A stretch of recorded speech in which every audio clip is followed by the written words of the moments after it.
మధ్యలో ఉండటం మన పూర్వజన్మ సుకృతం. మనం యూట్యూబ్లో లేకపోతే మీ సామాజిక మాధ్యమాల్లో వారిని చూస్తూ ఉంటాం. ఇవాళ వారిని ప్రత్యక్షంగా దర్శించుకొని మన దైవ సన్నిధిలోనే వారి ప్రవచనాలు వినడం మనందరి అదృష్టంగా భావించి ఎక్కువ సమయం తీసుకోండి. ఈ గ్రామంలో ఈ వార్డులో ఉన్న సమస్య బాలాజీనగర్ ఆదర్శనగర్ ఒకప్పుడు ఒకటే వాడ, ఇప్పుడు వార్డు నెంబర్ 10, 11గా విభజింపబడ్డది. ఇక్కడ చాలా సమస్యలు ఉన్నాయి. నేను ఎప్పుడు పోయినా కూడా అటు పద్మశాలి కులస్తులు కానివ్వండి, ఇటు బీసీ కులస్తులు కానివ్వండి, బ్రాహ్మణులు కానివ్వండి, కొంతమంది ఆర్యవైశ్యులు కూడా ఇక్కడ ఉన్నారు.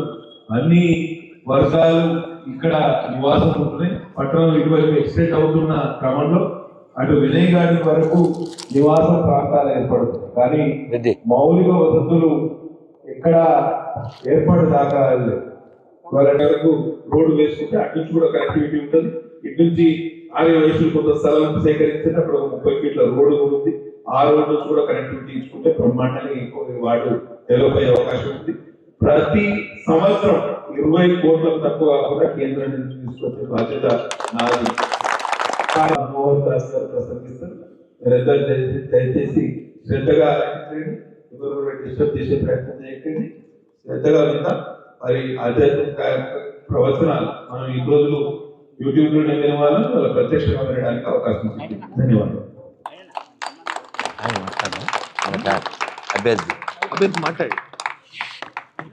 మాట్లాడు కూర్చోండి. నాన్న అర్చక స్వాములు ఏం పేరు నాన్న? షణ్ముఖాచారి. నాన్న ఇటు వచ్చేస్తారా?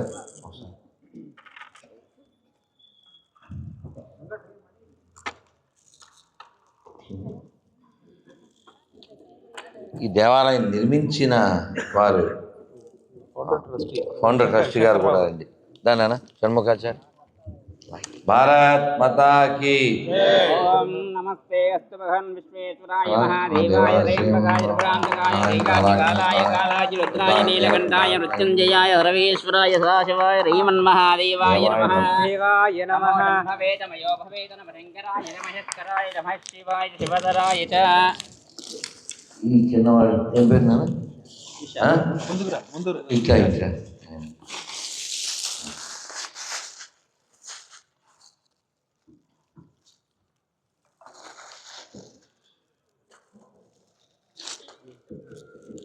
చిన్నవాడివి కాబట్టి ఏం చదువుతున్నావు?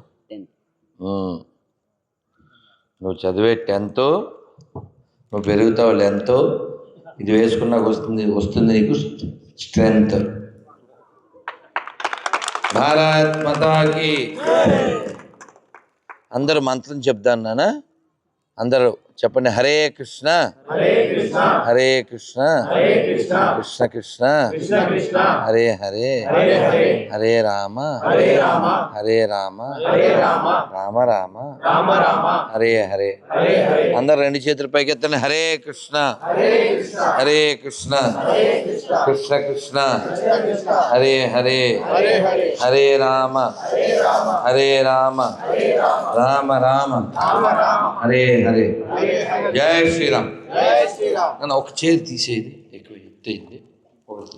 పైకి అందరూ చేతులు పైకెత్తారా? నేను చూడలేదు. మరొకసారి 2 చేతులు పైకెత్తా. హరే కృష్ణ హరే కృష్ణ కృష్ణ కృష్ణ హరే హరే హరే రామ హరే రామ రామ రామ హరే హరే. మనం అందరం ఎంతో అదృష్టవంతులం. ఇంత గొప్ప దేశంలో పుట్టినందుకు, ఇంత గొప్ప ప్రదేశంలో పుట్టినందుకు. కానీ మన అదృష్టాన్ని మనని అనుభవించనివ్వట్లేదు. ఇందాక మన హరీష్ గారు, మన ఎమ్మెల్యే గారు చెప్పినట్లు, మనం ఎవరి మసీదులోకి దూరం, మనం ఎవరి చర్చిలోకి మనం దూరం. మనకి ఇంకోటి ఊసు మనకు వద్దు. మన జీవితం, మన ధర్మం మనకేం నేర్పిందంటే లోపలికి చూడు అని చెప్పింది. కానీ వాళ్ళ మతాలేమో తొంగి చూడు అని చెప్తున్నాయి. అందువల్ల వాళ్ళు ఏమో మన దేవాలయాలకు వచ్చి తొంగుతున్నారు, ఛాన్స్ దొరికితే మింగుతున్నారు. సో దీనికి కారణం ఏంటంటారు? మీకు ఒక కథ చెప్తే పట్టుకుంటారని చెప్తున్నా. ఒక అడవిలో 4 ఎద్దులు ఉన్నాయి. చాలా దృఢంగా ఉండేవి, బలంగా ఉండేవి. ఈ బలమైన ఎద్దులు 4 కలిసి తింటూ ఉండేవి, కలిసి తిరుగుతూ ఉండేవి. వాటిని చూస్తే సింహానికి నోరు ఊరింది. కానీ ఎద్దుల దగ్గరికి వెళ్తే దీన్ని గుద్ది చంపేస్తాయి, కొమ్ములతో కుమ్మేస్తాయి. అందుకని అది ఏం చేసింది, సింహం పాలిటిక్స్ చేస్తుంది, మరి రాజకీయం కదా, అది పాలిటిక్స్ చేసింది. ఏం చేసిందంటే ఒక నక్కను తెచ్చుకుని ఇది వెళ్ళి ఆ ఎద్దుల్లో ఒక దాని దగ్గర మాట్లాడింది. ఏమని, ఇక్కడికంటే అక్కడ చాలా మంచి రుచికరమైన గడ్డి ఉందని. ఈ గుడ్డి ఎద్దు నమ్మింది. యాక్చువల్గా గడ్డి రుచి నక్కే తెలుస్తుందా, కానీ ఈ ఎద్దు నమ్మింది, మొద్దుదేయింది, దాని వెనకాల వెళ్ళింది. అక్కడ సింహం రెడీగా ఉంది, ఎద్దుని చంపింది. మళ్ళీ కొంత గ్యాప్, మళ్ళీ ఇంకో ఎద్దు. అట్లా 4 ఎద్దులు బలమైన ఎద్దులు అయి ఉండి కూడా వాటి చావు అవి తెచ్చుకున్నాయి విడిపోవడం వల్ల. అలా హిందువులు కూడా చాలా బలమైన వాళ్ళు, చాలా గొప్ప వాళ్ళు, గొప్ప సంస్కృతి కలిగిన వాళ్ళు. ప్రపంచంలో ఎక్కడ తవ్వినా మనకు సంబంధించిన ఎవిడెన్స్ దొరుకుతుంది తెలుసా. చివరికి ఎడారి దేశం, అక్కడ కూడా తవ్వకాలలో 8000 సంవత్సరాల క్రితం కట్టినటువంటి సూర్య దేవాలయం బయటపడింది. తైవాన్లో 9000 సంవత్సరాల క్రితం కట్టినటువంటి పెద్ద శివలింగం దొరికింది.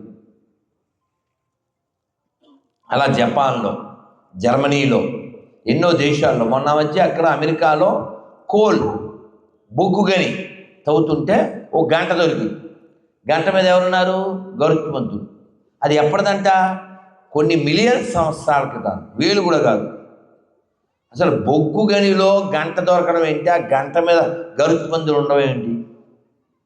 ఎందుకు చెప్తున్నా అంటే, మన ధర్మం సనాతనం అంటే ఏమిటి, చిరపురాతన నిత్య నూతన. ఎప్పటిదో మనకి 3 గ్యారంటీగా ఉండేవి 3 ఉన్నాయి. అవి ఎవిడెన్సు, ఎథిక్సు, ఎపిక్స్. ఈ 3 లేనటువంటి 3లు మన ధర్మనాశనం కోసం చాలా కష్టపడుతున్నారు, మన చాలా కష్టపెడుతున్నారు. కేవలం పనికిమాల పుస్తకం వారి మస్తకంలోకి ఎక్కడం వలన ప్రపంచాన్ని నాశనం చేస్తున్నారు. యూకే నాట్ ఓకే తెలుసా, న్యూయార్క్, ఇప్పుడు పందుల పార్క్, ఇలా చాలా ప్రదేశాల్లో ఈ కల్లోలం కొనసాగుతుంది. ఎందువల్లంటే ఒక విష సంస్కృతి ప్రబలుతుంది. ఈ ప్రపంచాన్ని ఆక్రమించాలి, కబలించాలి, మా మతం మాత్రమే ఉండాలి, దైవం అనేవాడు ఉన్నాడు, వాడికి మేం పెట్టిన పేరుతోనే పిలవాలి. ఎంత దారుణం అండి.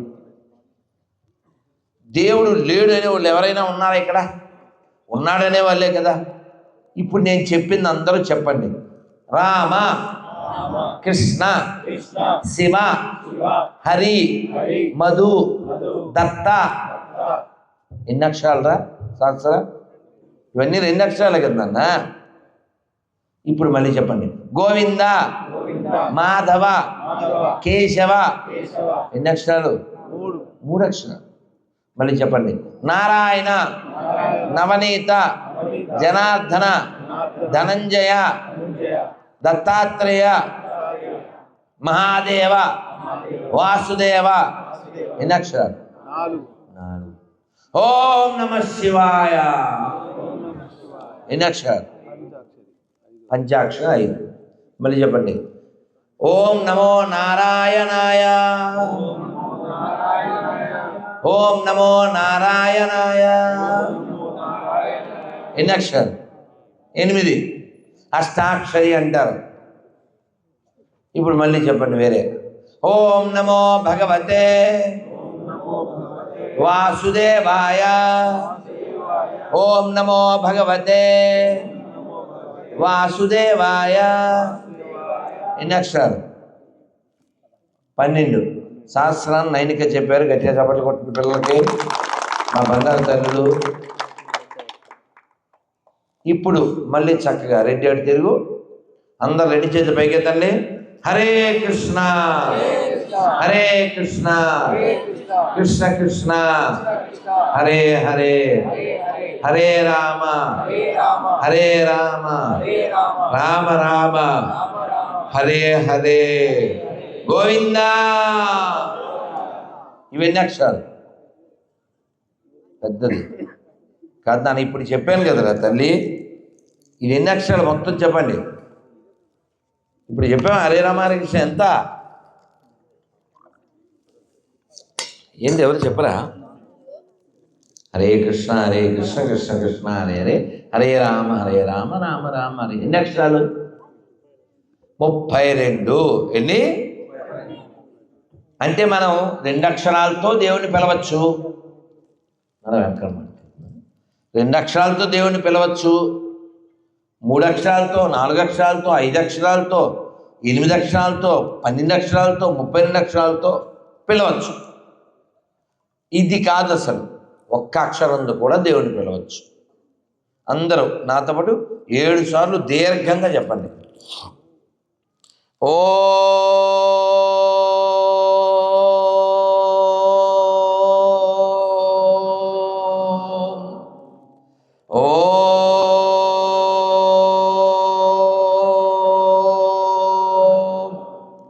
తిన్నది అయిపోయిందా మధ్యాహ్నం? గట్టిగా చెప్పండి. ఓ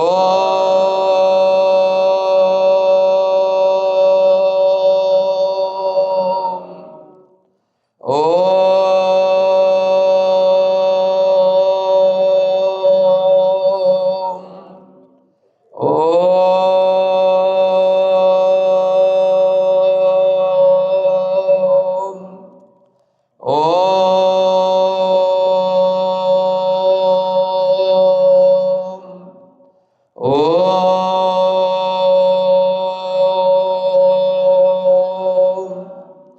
సర్వే జనా సుఖినో భవంతు లోకా సమస్త సుఖినో భవంతు. మాతృదేవో భవ పితృదేవో భవ ఆచార్య దేవో భవ అతిథి దేవో భవ. ఓం అసతోమ సద్గమయ తమసోమ జ్యోతిర్గమయ మృత్యోర్మ అమృతంగమయ. ఓం శాంతి శాంతి శాంతి.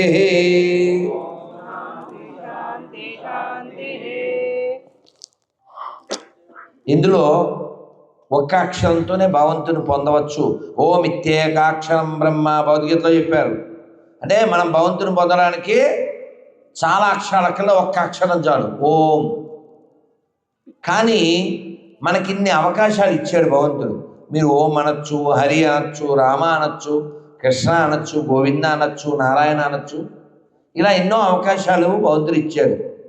కానీ మూర్ఖులు, ఈ రాక్షసులు, ఈ పాషాణ మతస్థులు అబ్బే మేము బొడ్డుకోసి పేరు పెట్టాం, నువ్వు ఈ 2 అక్షరాలతోనే పిలవాలి. ఏమండి ఇప్పుడు మీరంతా టిఫినో భోజనమో చేస్తారు కదా రాత్రి. కొందరు పండ్లు తింటారు, కొందరు పాలు తాగుతారు. ఒక్కొక్కరికి ఒక్కొక్కలా ఎక్కువ ఉంటుంది. నేను ఒక్క భోజనమే చేస్తా. మధ్యాహ్నం మన ఎమ్మెల్యే గారు నేను కలిసి భోజనం చేసినాం. జైన్ భోజనం, ఫైన్ భోజనం, పెయిన్ లేని భోజనం అద్భుతంగా. మళ్ళీ రేపే మళ్ళీ హైదరాబాద్కి వెళ్ళి 24 గంటలు 26 గంటలు అవుతుంది.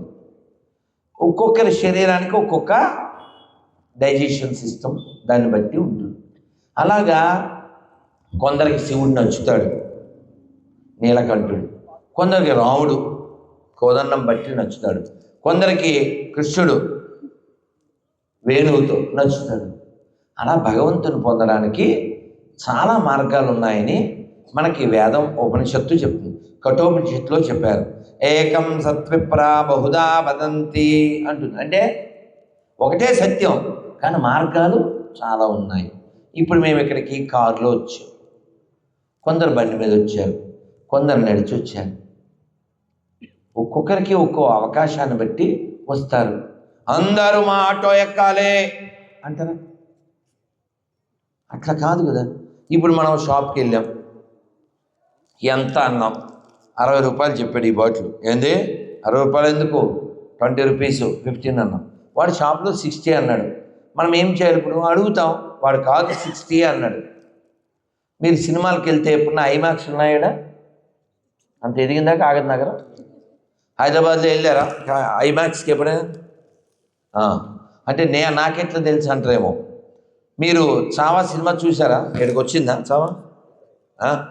అయ్యో చాలామంది చూడలేదు. నిన్న కూడా నేను సిద్దిపేటలో పబ్లిక్లో మాట్లాడాను శివాజీ జయంతి, ఎందుకంటే శివాజీ కొడుకు కదా. మీరు ఆ సినిమా చూస్తే మీకు అర్థమవుతుంది. సరే, ఆ సినిమాకి వెళ్ళినప్పుడు నేను చాలా గట్టిగా మాట్లాడాను. ఈ ఇంటర్వెల్ వస్తుంది కదా, ఆ మధ్యలో వీళ్ళు బయటకు వస్తారు కదా. నేనైతే ఏమి తినను, నీళ్ళు తెచ్చుకుంటాను కాబట్టి నీళ్ళు తాగుతూ ఉంటాను. నా దగ్గర ఉంది మ్యాటరు, నేను తాగుతా water. You can see later.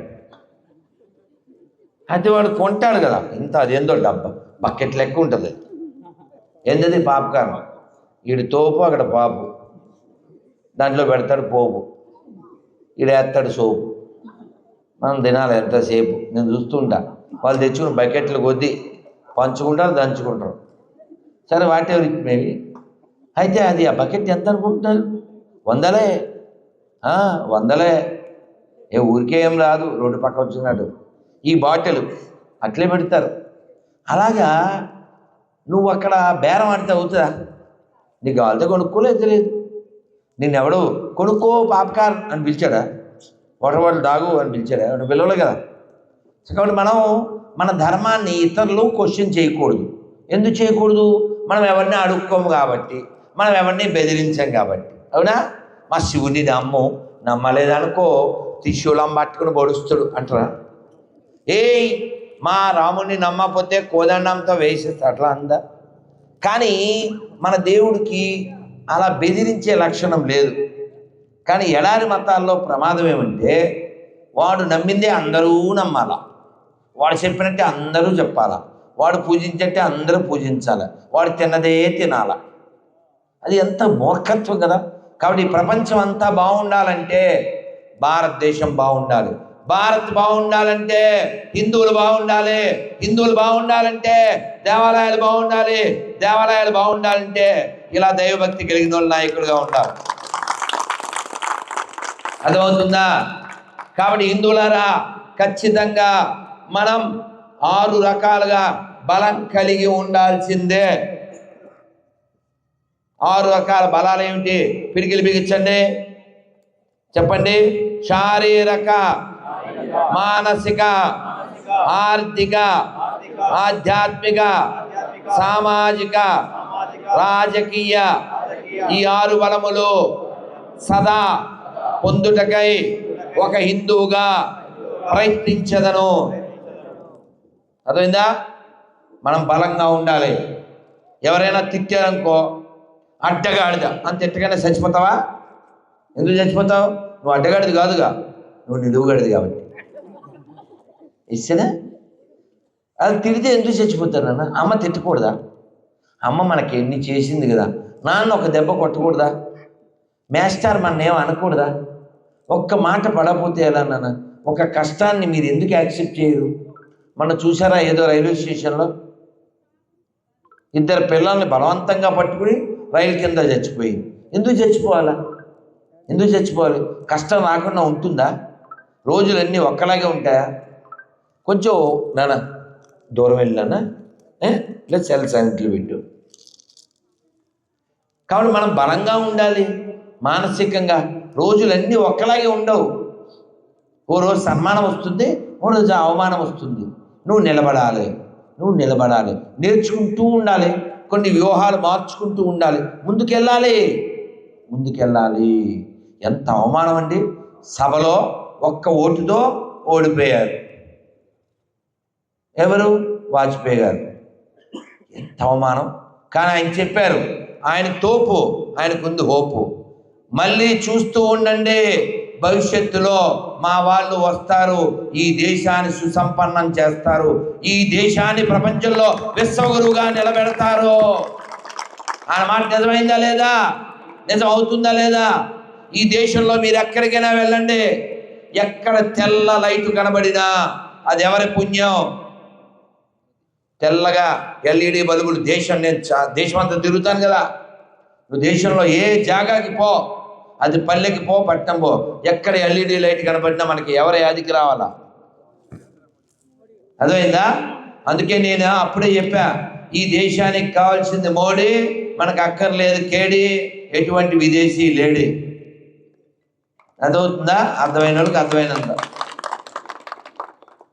ఎందుకు చెప్తున్నా అంటే, భగవద్గీతని ఇంతవరకు మన స్వతంత్రం వచ్చాక ఒక్క ప్రధానమంత్రి ఎవడైనా ఎవరికైనా గిఫ్ట్గా ఇవ్వడం చూసామా? ఎక్సెప్ట్ మోడీ గారు. ఇక్కడ పుట్టిన ఒక మహానుభావుడు, జ్ఞానపీఠ అవార్డు గ్రహీత సి నారే అంటే ఎవరో సి నారాయణ రెడ్డి గారు ఏం చెప్పారు? నా దేశం భగవద్గీత, నా దేశం అగ్ని పునీత సీత, నా దేశం సంస్కార గంగా, నా దేశం కరుణాంతంగా. సీత పుట్టిన దేశం ఇదే, గీత పుట్టిన దేశం ఇదే. రోత ఎడారి మతాలు ప్రపంచాన్ని, మన దేశాన్ని నాశనం చేస్తుంటే నువ్వు ఇంకా బిల్డప్ బాబాయ్లాగా మాట్లాడతావా? నువ్వు నెయ్యి ఇచ్చే గేంజి పంపేంటావా? పెరిగిచ్చే గేంజి పంపేంటావా? అందుకని బిల్డప్ లేవకండి, ఉన్నది ఉన్నట్టు మాట్లాడండి. ఈ దేశం హిందువుల దేశం, అందులో అనుమానం ఏం లేదు. ఇక్కడున్న ప్రతి అణువు చెబుతుంది, ఇది రాముడి నేల, ఇది కృష్ణుడి నేల, ఇది శివుడి నేల.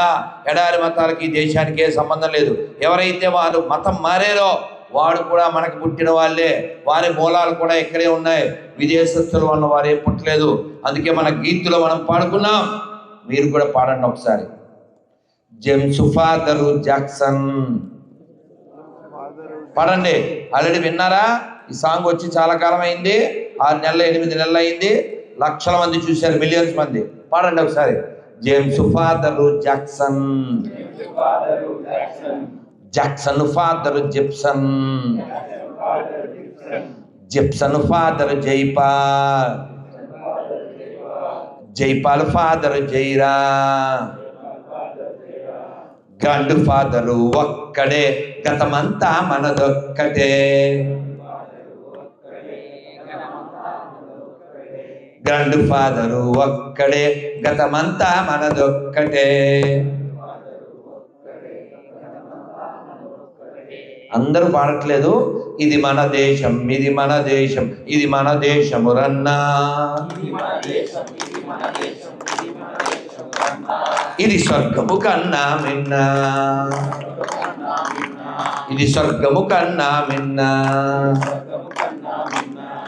వేషభాషలు రూపురేఖలు, వేషభాషలు రూపురేఖలు, మత భేదాలెన్నున్నా మన గతమంతా ఒకటేనన్నా. ఇది మన దేశం, ఇది మన దేశం, ఇది మన దేశమురన్నా,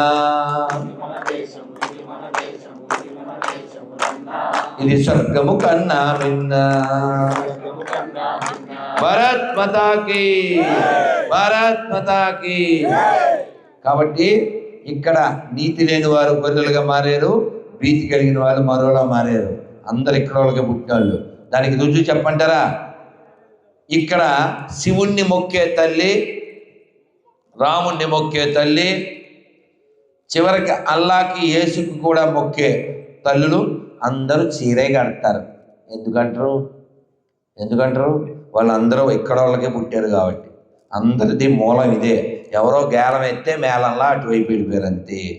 కాబట్టి వాళ్ళు కూడా మనోళ్ళే, మతి చెడి మతం మారారు అంతే తప్ప వాళ్ళు ఏదో పెద్ద నేర్చుకునే మతం మారలేదు. కాబట్టి ఈ దేశాన్ని కాపాడుకోవాల్సిన బాధ్యత, ఈ ధర్మాన్ని కాపాడుకోవాల్సిన బాధ్యత మనకు ఉంది. కాబట్టి మనం జనవరి 1, డిసెంబర్ 25 ఇటువంటి సమయంలో చాలా యాక్టివ్గా ఉంటుంటాం. ఉండొచ్చా? ఎప్పుడు యాక్టివ్గా ఉండాలా? సంక్రాంతికి యాక్టివ్గా ఉండాలా, ఉగాదికి యాక్టివ్గా ఉండాలి, అవునా? శివరాత్రికి యాక్టివ్గా ఉండాలి. అర్థమైందా? అలాగే ఆదివారం పూట మనం చాలా చెడ్డ పనులు చేస్తూ ఉంటాం. ఏంటది? అన్న సండే కదా అన్న, ఫన్ ఉండాలా, ఫన్ బకెట్ ఉండాలా, చికెన్ బకెట్ ఉండాలా, రెడ్ బకెట్ ఉండాలా. ఏందో 4 AM బిర్యానీ, ఇది పెండాకుడు. ఏంది 4 AM? సండే నాడు ఏంటి సండే అంటే ఎవరి రోజు? సూర్యుడి దినం, సూర్యుడి యొక్క ఆదివారము. ఆది అంటే అర్థం ఏంటి? మొదటిది. నువ్వు ఆది నాడే సోది పనులు చేస్తే ఎట్లరా?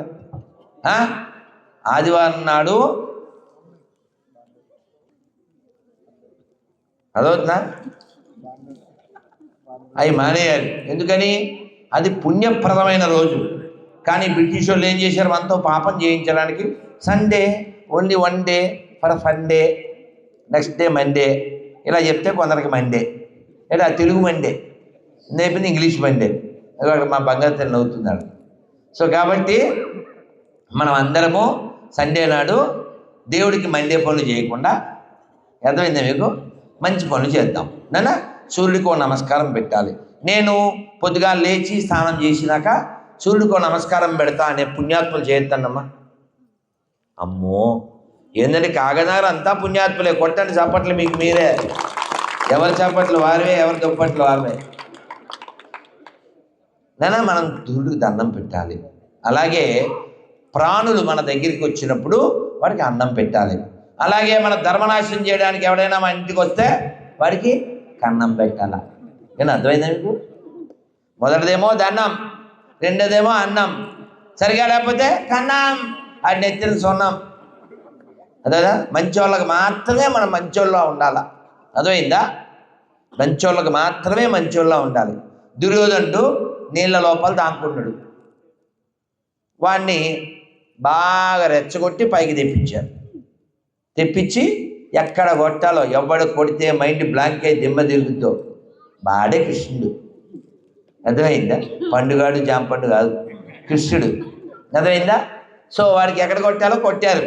వాడు పడ్డాడు, సచ్చాడు. ఎందుకని? వాడు ఎన్ని పనులు చేశాడండి? లంగా పనులు ఎన్ని చేశాడు? చిన్నప్పటి నుంచి స్కూల్ టైంలోకి వెళ్ళి వాడు భీముడికి విషం పెట్టాడు తెలుసండి. మరి విషమన్నం పెట్టి భీముడిని చెట్టు ఓడలతో కట్టి నీళ్ళలో పడేశాడు. సో భీముడు వాయుపుత్రుడు కాబట్టి వరుణ దేవుడు రక్షించాడు. 1000 ఏనుగు భావం అప్పుడే వచ్చింది ఆయనకి. అలా పాండవుల్ని లక్క ఇంట్లో పెట్టి తగలబెట్టడానికి ప్లాన్ చేశాడు. వాళ్ళ రాజ్యం లాక్కున్నాడు, వాళ్ళ స్త్రీని అవమానించాడు. ఇట్లా లక్కూరు పనులు అన్నీ చేసి ఫైనల్గా ధర్మం లేదా ఇట్లా పెద్ద పెద్ద డైలాగులు వేయించా. నువ్వు జీవితాంతం అన్ని లక్కూరు పనులు చేసి లాస్ట్లో దేవుడు నీకేమి హెల్ప్ చేయకపోతే ఉన్నావా అసలు ఉన్నావా, ఇలా సాంగులు పాడచ్చా? సాంగులు పాడచ్చా? నువ్వు అన్నీ మంచిగా ఉంటే నువ్వు ఎప్పుడైనా దేవుణ్ణి తిన్నావా స్వామి తిన్నావా అని అడిగావు? నువ్వు ఎప్పుడు అలాంటివి ఏం అడగవు. కష్టం రాగానే క్వశ్చన్ చేస్తుంటావు. ఏదన్నా మంచిగా ఉంటే అంటుంటావు, తగ్గేదేలే. తర్వాత దేవుడు కూడా తగలిట్టేదేలే అంటాడు అంతే. అందుకని మనం అన్నీ బాగున్నప్పుడు వినయంగా ఉండాలి, వినయంగా ఉండాలి. మనకేంటంటే ఏదన్నా పైసలు వస్తే, ఏదైనా పొలం వస్తే, అమీర్పేటలో అపార్ట్మెంట్ వస్తే, దిల్సుఖ్నగర్లో డిపార్ట్మెంట్ వస్తే, చందానగర్లో కంపార్ట్మెంట్లో వస్తే ఏందో మనకి ఒక ఊపు వచ్చేస్తుంది. అప్పుడు సాంగ్ పాడతాం. ఏం సాంగ్ అది? రెచ్చిపోదాం బ్రదర్. అప్పుడు నేను చెప్తా, చచ్చిపోతావు బ్రదర్, వెయిట్ చేస్తుంది వెదర్, ఎముడు తీస్తాడు leather, already there your mother, అర్థం చేసుకో బ్రదర్. మా బంగారు తల్లికి ఎంత నవ్వు వస్తుందో అట్లే నవ్వాలి, తల్లు అట్లే ఉండాలి. అలాగే నిన్న సిద్దిపేటలో 2 డాక్టర్లు ఆడపిల్లలు MBA బేస్, ఆ చుట్టూ జనము ఫోటోలు గొడవల, తల్లి నీకు లవ్ జిహాద్ తెలుసా అని అడిగా. ముందు ఆ సౌండ్ గొడవల వినపడలేదు. తెలుసు స్వామి, జాగ్రత్త తల్లి, మీ నాన్న MBBS చేయించింది ఎవరికైనా రోగం వస్తే కట్ చేయడానికి, వాళ్ళు బాగు చేయడానికి, అందుకని నువ్వే రోగం తెచ్చుకోకూడదు తల్లి, జాగ్రత్తగా ఉండాలన్నా అని చెప్పాను. ఎందుకు చెప్పాను? మనం అందరినీ నమ్మేస్తాం, అందరు మంచోళ్ళు అనుకుంటాం. అందులో మన ఆడపిల్లల అమాయకులు కొందరు చెడిపోతున్నారు ఈ రీల్స్ ఇన్స్టాగ్రామ్ వల్ల. కానీ అందరు ఆడపిల్లలు అట్లాంటి వాళ్ళు కాదు కదా, ఎక్కువ మంది బంగారు తల్లులే. మన ఆడపిల్లలు బంగారు తల్లులు అనటానికి రుజువు చెప్తాను. ఎప్పుడైనా శాస్త్ర ఇట్లారా ఒక ఎగ్జాంపుల్ ఉండాలిగా, మా పిల్ల ధర తల్లి ఇప్పుడు నాన్నతో ఇటు నుంచో రేపు నా నాన్నతో బండి మీద వెళ్ళావు, అది అక్కడ ఇంకో బంగారం. ఇప్పుడు బండి మీద వెళ్ళేటప్పుడు ఎప్పుడైనా నీకు గుడి కనబడింది అనుకో, ఇట్లా వెళ్తుంది, వెళ్తుంటే గుడి కనపడింది, ఎట్లా దండం పెడతాం? దండం ఎట్లా పెడతావు?